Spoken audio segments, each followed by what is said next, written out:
नमस्कार बच्चों। मैं doctor Anita Tamboli, professor government arts girls college Kota. बच्चों, हम लोग मैक्स वेबर के बारे में पढ़ रहे हैं। पिछले वीडियो में हमने इनकी पद्धति शास्त्र को पढ़ा है और आपको समझ में आ गया होगा कि मैक्स वेबर का जो मुख्य योगदान था समाजशास्त्र में, वो उनका पद्धति शास्त्र था। पद्धति शास्त्र में ही उन्होंने दो पद्धति को यूज किया है। मतलब कि उसमें आप किसी भी जो सामाजिक क्रिया है उसका अगर हमें अध्ययन करना है या सामाजिक घटना का अध्ययन करना है, तो हमें एक अपने अलग तरह का पद्धति शास्त्र का विकास करना होगा, जिसमें उन्होंने दो पद्धति को शामिल किया है। उसका नाम है, एक तो वर्स्टेन पद्धति, और उसी को एक टूल के रूप में उन्होंने जब यूज किया उसका नाम रखा है आदर्श प्रारूप। तो आज हम इनका मैक्स वेबर का वर्स्टेन पद्धति के बारे में पढ़ेंगे कि वर्स्टेन पद्धति क्या है।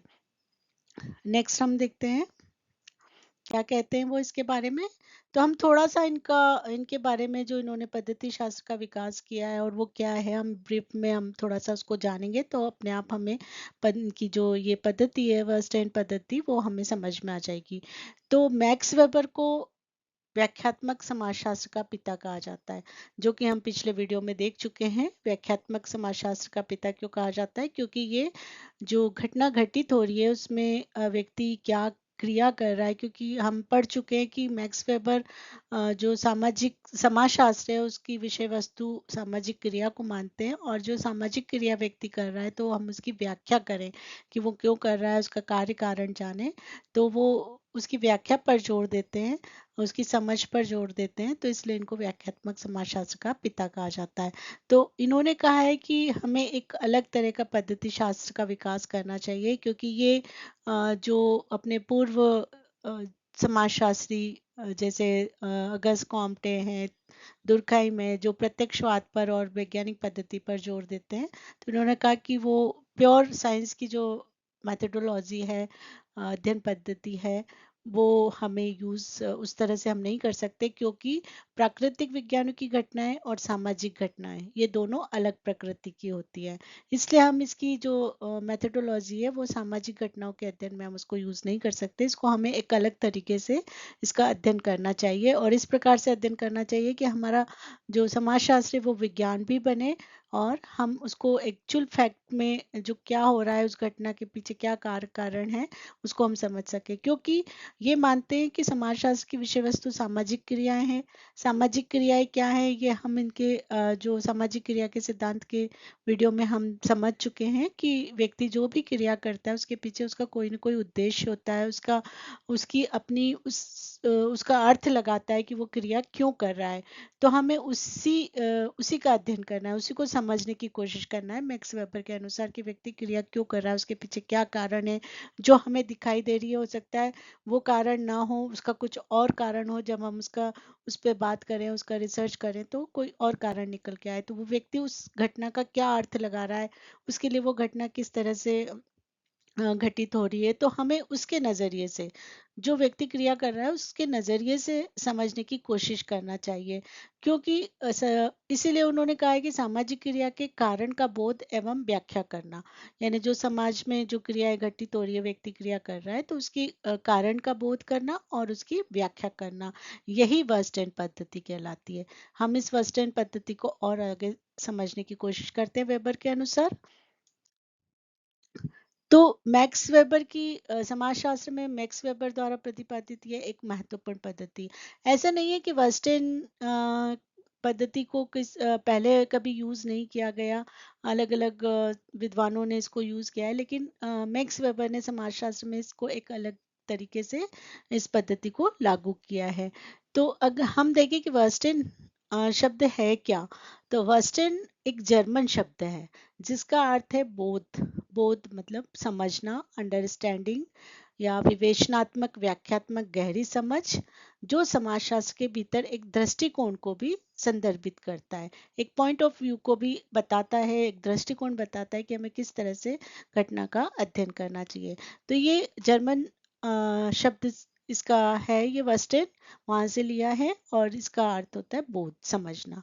तो यहाँ इन्होंने मैक्स वेबर ने समाजशास्त्र में इसको किस रूप में लागू किया है? तो वेबर के अनुसार एक पद्धति के रूप में इसका प्रयोग सामाजिक क्रियाओं में निहित अर्थ एवं उद्देश्यों को समझने में किया जा सकता है। इसका मतलब होता है समझ, है ना? यहीं से हमें समझ में आ रहा है कि ये पद्धति क्या है, ये तरीका क्या है घटना का अध्ययन करने का। तो जो अ, एक पद्धति के रूप में, एक मेथड के रूप में हमें इसका प्रयोग करना चाहिए। किसके लिए? जो सामाजिक क्रियाएं समाज में घटित हो रही, क्योंकि मुख्य विषय वस्तु समाजशास्त्र की सामाजिक क्रिया को ही मानते हैं। सामाजिक क्रिया व्यक्ति करता है, क्रिया अंत क्रिया करता है, तभी सामाजिक संबंध बनते हैं और सामाजिक संबंधों से ही समाज बनता है। तो सामाजिक क्रियाओं में निहित अर्थ और उद्देश्य, कौन सा अर्थ और उद्देश्य? जो व्यक्ति क्रिया कर रहा है उसका उस क्रिया करने के पीछे क्या उद्देश्य है और वो उसका क्या अर्थ लगा रहा है। जैसे मैंने अपने पिछले वीडियो में भी आपको एग्जाम्पल दिया था कि मान लीजिए कोई व्यक्ति परेशान है, दुखी है, या बैठा है, वो रो रहा है। अब वो क्यों रो रहा है? हम दूर से देखेंगे तो हम जनरली एक थॉट हमारे क्रिएट होता है कि व्यक्ति बहुत दुखी होगा, परेशान होगा, इसलिए वो दुखी बैठा है, रो रहा है। लेकिन जब हम जाकर उससे बात करते हैं, समझने की कोशिश करते हैं कि वो क्यों रो रहा है, तो वो बताएगा कि वो बहुत खुश है आज और वो खुशी के कारण रो रहा है। उसके जीवन में ऐसी घटना घटित हुई है कि वो खुशी के मारे रो रहा है। तो जो दिखाई देता है जरूरी नहीं कि वो एक्चुअल में वो घटना वैसी ही हो रही है। तो व्यक्ति जो क्रिया कर रहा है उसका, उसके पीछे उसका क्या उद्देश्य है। कोई भी, जैसे मान लीजिए आप कोई एग्जाम दे रहे हो, तो कोई कॉम्पिटिटिव एग्जाम दे रहे हो, कोई और कुछ आप कर रहे हो, तो उसके पीछे व्यक्ति का उद्देश्य क्या है? क्या वो अपनी नॉलेज को बढ़ाने के लिए कर रहा है, या किसी जॉब के लिए वो आगे की पढ़ाई कर रहा है, या केवल उसको अपने नाम के आगे डिग्री लगाना है इसलिए पढ़ रहा है? क्यों कर रहा है वो? मतलब कोई भी क्रिया व्यक्ति क्यों कर रहा है, उसका क्या उद्देश्य है और उस क्रिया का वो क्या अर्थ लगा रहा है, उसको समझने का उस समझने में इस पद्धति को प्रयोग किया जा सकता है। आगे वो बताते हैं कि जब कोई शोधकर्ता किसी अन्य व्यक्ति के अनुभव को समझने का लक्ष्य रखता है, तो वह खुद को दूसरे व्यक्ति के स्थान पर रखने की कोशिश कर सकता है। यानी वो, जब हम किसी व्यक्ति के बारे में, उसकी क्रिया के बारे में समझने की, उसके व्यवहार को समझने की कोशिश करते हैं हम कि वो क्यों ऐसा कर रहा है, तो वो खुद को कहते हैं ना कि मेरी जगह आप अपने आप को रख के देखिए, फिर पता चलेगा कि ऐसा क्यों हो रहा है, ऐसा व्यवहार क्यों कर रहा है व्यक्ति। तो वही बात मैक्स वेबर कहना चाहते हैं कि जब हम दूसरों को समझने की कोशिश करते हैं, तो उसकी जगह पर अपने आप को रख के देखने की कोशिश करना चाहिए। तो वो दूसरे व्यक्ति से सीखकर बातचीत के माध्यम से ऐसा कर सकता है, जो शोधकर्ता को अधिक अंतर्दृष्टि प्रदान करता है। यानी वो कैसे इसको पता करेगा?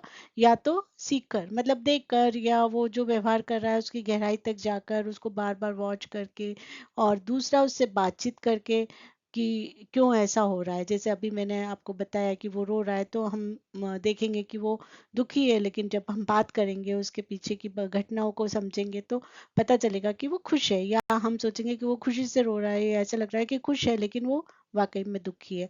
तो कुछ भी हो सकता है। तो वो उसको दूसरे व्यक्ति से बातचीत करके, उससे देखकर, उससे सीखकर, जो भी घटनाएं हो रही है उससे उस क्रिया को समझने की कोशिश करता है। आगे हम देखें। वेबर के अनुसार किसी भी सामाजिक क्रिया से संबंधित कर्ता, जो, इसका मतलब हुआ कि जो कोई करता है, जो क्रिया कर रहा है, उसको हम क्या कहते हैं? कर्ता। तो सामाजिक क्रिया से संबंधित कर्ता उस क्रिया के साथ व्यक्तिनिष्ठ अर्थ एवं उद्देश्य को जोड़ता है, जो अभी हम डिस्कस कर चुके हैं कि हर व्यक्ति की अपनी क्रिया का एक अलग अर्थ होता है और उद्देश्य होता है। एक समाजशास्त्री किसी सामाजिक क्रिया से संबंधित व्यक्तिनिष्ठ अर्थ और उद्देश्य की विवेचनात्मक समझ प्राप्त करे, यह वेस्टर्न पद्धति के माध्यम से ही संभव है। यानी हम उसकी जो उसका अर्थ है और उद्देश्य है उसको कैसे समझेंगे, तो यही वेस्टर्न पद्धति के माध्यम से संभव हो पाएगा। वेबर के अनुसार वेस्टर्न की इस पद्धति में दो महत्वपूर्ण चरण होते हैं। यानी हम कैसे उस क्रिया को समझने की कोशिश करेंगे, तो उन्होंने कहा दो चरण होते हैं, दो तरीके से हम इस पद्धति के माध्यम से समझने की कोशिश करते हैं। इस पद्धति के दो चरण होते हैं। जैसे पहला, अनुसंधान करता बाह्य अवलोकन, बाहरी अवलोकन, ऑब्जर्वेशन करके माध्यम से सामाजिक क्रिया की विवेचनात्मक समझ प्राप्त कर सकता है। यानी एक तो जो अनुसंधान करता है वो दूर से ही उसको ऑब्जर्व करता रहेगा, उसके पूरी घटनाओं को उससे संबंधित उसको वॉच करेगा, हर समय वॉच करेगा। या जैसे हम मान लीजिए कि हम किसी छोटे से ट्राइब्स की कोई कल्चर को, उनकी एक्टिविटी को अगर हम समझने की कोशिश करें कि वो ऐसा क्यों करते हैं, या खास त्योहारों पर वो इस प्रकार का क्रियाएं क्यों करते हैं व्यक्ति, तो उसको समझने के लिए हम वहाँ जाके अनुसंधान करता उनको वॉच करेगा, उनके व्यवहार करने के, बोलने के, काम करने के सारे तरीकों को, उनकी क्रियाओं को वॉच करता रहेगा और उसको समझने की कोशिश करेगा, उसकी विवेचना करेगा। दूसरा, अनुसंधानकर्ता काल्पनिक तरीके से अपने आप को कर्ता के स्थान पर स्थापित करता है तथा क्रिया को समझने का प्रयास करता है कि यदि कर्ता के स्थान पर वह स्वयं होता तो क्या करता। दूसरा तरीका क्या है कि वो अपने आप को उस कर्ता के, जो क्रिया कर रहा है, जिसकी क्रिया को समझने की कोशिश कर रहा है, तो वो अपने आप को वहां पर काल्पनिक तरीके से उसमें अपने आप को रखने की कोशिश करता है। कि मान लीजिए कि कोई व्यक्ति कोई क्रिया कर रहा है, तो वो सोचेगा कि ये क्रिया अगर मैं अगर उसकी जगह हूँ, तो मैं इस क्रिया को जो कर रहा हूँ तो मैं क्या सोच रहा हूँ, क्या मैं मेरा उद्देश्य क्या होगा उस क्रिया को करने का। और इस तरीके से वो अपने आप को उस व्यक्ति के स्थान पर रखकर उस क्रिया के बारे में समझने की कोशिश करता है। यानी दो तरीके होते हैं, एक तो वो बाहरी अवलोकन से दूर से ही ऑब्जर्वेशन करेगा, ऑब्जर्व करेगा। और दूसरा तरीका कि वो अपने आप को उस कर्ता के स्थान पर रखकर समझने की कोशिश करेगा कि वो क्या फील करता है, कैसे क्या उद्देश्य हो सकता है उसका, इस प्रकार की क्रिया का अर्थ वो क्या लगा रहा होगा। तो इस तरह से वो समझने की कोशिश करता है। तो ये बार बार उसको इस तरह की क्रियाओं को देखने समझने की ज़रूरत होगी, तभी वो उसको अच्छे तरीके से एक्चुअल फैक्ट के रूप में उसको समझ पाएगा। तो वेस्टर्न पद्धति का प्रयोग समाजशास्त्र में एक विशिष्ट पद्धति के रूप में किया जा सकता है। यानी मैक्स वेबर ये कहते हैं कि हमें समाजशास्त्र की सामाजिक क्रियाओं का अगर अध्ययन करना है, तो हम दूर से रहकर, जैसे प्योर साइंस की जो मेथडोलॉजी है उसको लागू हम नहीं कर सकते, क्योंकि जो घटनाएं हैं एक्चुअल में वही होती है और उसमें किसी तरह का कोई चेंजेस नहीं होते। लेकिन जो चूंकि हम मानव समाज का अध्ययन कर रहे हैं, मानव का अध्ययन कर रहे हैं, उसकी अपनी सोच, उसका अपना एनवायरनमेंट, अपना तरीका, सब कुछ, उसका अर्थ, व्यक्तिनिष्ठ अर्थ अलग होता है, उसका उद्देश्य अलग होता है। तो व्यक्ति क्यों उस प्रकार की क्रिया कर रहा है, तो उसके हिसाब से हमें उसको समझने की कोशिश करना चाहिए, तभी हम उस क्रिया को, उन घटनाओं को अच्छे से समझ पाएंगे। और जब हम पूरी तरह से उसका डीपली उसका एनालिसिस करते हैं, उन घटनाओं का अध्ययन करते हैं, उन क्रियाओं का अध्ययन करते हैं, तो हम एक फैक्ट के रूप में, जो हकीकत में जो घटनाएं जिसका कारण है, उसको हम समझ पाएंगे। तो कार्य कारण को हम समझते हुए जब हम समाजशास्त्र में इस पद्धति का उपयोग करते हैं, तो हमारा समाजशास्त्र भी विज्ञान बन सकता है। तो ये उनका वेस्टर्न पद्धति थी, जो कि बहुत ही सिंपल है, आपको समझ में आ गई होगी। तो आप इसको और अच्छे से बुक में थोड़ा पढ़ेंगे तो आपको बहुत अच्छे से समझ में आ जाएगा। तो ये था इनका वेस्टर्न पद्धति। और आगे अगले वीडियो में हम इनका आदर्श प्रारूप, जो कि उनकी मेथडोलॉजी का ही एक पार्ट है, उसको हम समझने की कोशिश करेंगे। Thank you very much.